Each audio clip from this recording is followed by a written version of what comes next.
गजपति जिला पारलाखेमुंडीर बहुचर्चित पट्टनायक बंध दुर्नीति मामलें आसी बड़ मोड़। बहु वर्ष धरी उठिथिबा अनियमितता अभियोग एवं विजिलेंस तदंत को नुआ दिग देछि। बुधवार विजिलेंस एक स्वतंत्र टीम चढ़ाऊ कर 2 जन जंत्री और जड़े ठिकादार को पचरा उचरा सांगरे नहीं सूचना मिली। सूचना अनुसार तत्कालीन पौरजंत्री डी युधिष्ठिर वर्तमान एमई संजीव चंपत एवं ठिकादार सुरेंद्र पाणिग्राही को विजिलेंस टीम तदंत पाई नहीं।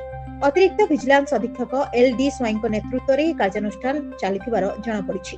अभियोग अनुसार 2009 मसीह पट्टनायक बंधर पुनरुद्धार प्राय 2 कोटी 11 लाख टंका खर्च मंजूर होइथिले मध्य अनेक काम अधारे रहि जाइछि। फଳରେ बंधटी आज पर्यंत अव्यवहृत रहितबा सह परिवेश प्रदूषणर कारण पलटिछि।